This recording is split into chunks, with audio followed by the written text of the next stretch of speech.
महाराष्ट्र के बारे में आप मराठाओं को भी दीजिए, धनगर को भी दीजिए, लेकिन मुसलमानों का हक ज्यादा इसलिए बनता है कि कहीं ना कहीं अदालत ने मुसलमानों को रिजर्वेशन मिलना, ये अदालत ने, बॉम्बे हाईकोर्ट ने कहा, और किस आधार के ऊपर कहा?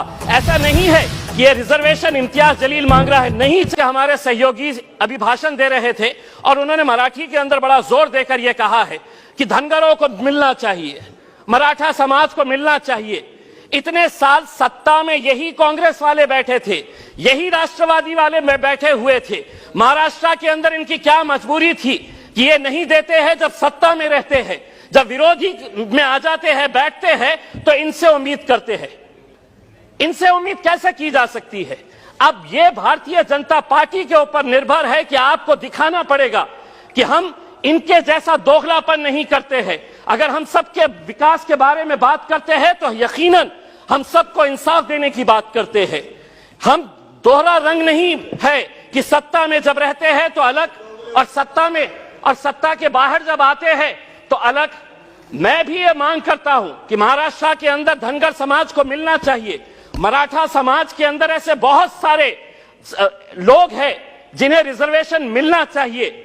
मैं मंत्री जी आपसे पूछना चाहता हूं, जो फैसले हम नहीं कर सकते हैं, कहीं ना कहीं रुकावट आती है, कहीं ना कहीं कुछ विवाद होता है, तो हम अदालतों में जाते हैं। मुसलमानों को रिजर्वेशन मिलना, ये अदालत ने, बॉम्बे हाईकोर्ट ने कहा, और किस आधार के ऊपर कहा? ऐसा नहीं है कि ये रिजर्वेशन इम्तियाज जलील मांग रहा है, नहीं चाहिए मुझे, लेकिन जो पसमानदा मुसलमान है इस देश के अंदर, मेरे महाराष्ट्र राज्य के अंदर, क्या उनको रिजर्वेशन नहीं मिलना चाहिए? और किस आधार के ऊपर मिलना चाहिए?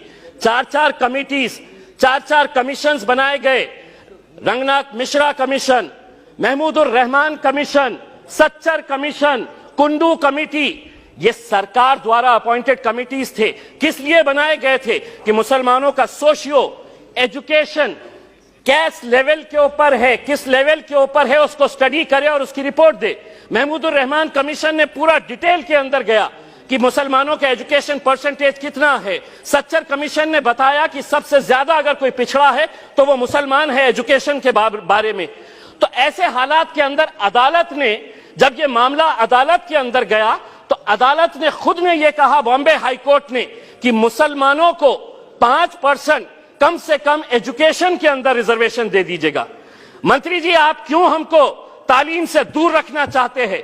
क्यों चाहते हैं कि मुसलमान ने पढ़ना नहीं चाहिए? हमारी भी ख्वाहिश है कि हमारे भी बच्चे IAS, IPS, UPSC पास करें, लेकिन अगर यही नीति अपनाते रहेंगे कि कल मंत्री जी ने एक मिनट, कल मंत्री जी ने कहा आपने प्री मैट्रिक स्कॉलरशिप, कोई हजारों की स्कॉलरशिप नहीं दी जाती है मुसलमान बच्चों को, 1000 रुपये की स्कॉलरशिप, 1000 रुपये वो गरीब बच्चे को जब मिलते हैं तो वो तालीम हासिल करता है। और आप कह रहे हैं कि नहीं, ये इसके ऊपर डबल से कोई दूसरी स्कीम चल रही है तो हम इसका फायदा नहीं दे सकते हैं। इतने सालों से अगर दी जा रही थी, आप क्यों रोके हैं? हम आपसे अनुरोध करेंगे कि विशेषतर महाराष्ट्र के बारे में आप मराठाओं को भी दीजिए, धनगर को भी दीजिए, लेकिन मुसलमानों का हक ज्यादा इसलिए बनता है कि कहीं ना कहीं अदालत ने इनके बारे में कहा है कि इनको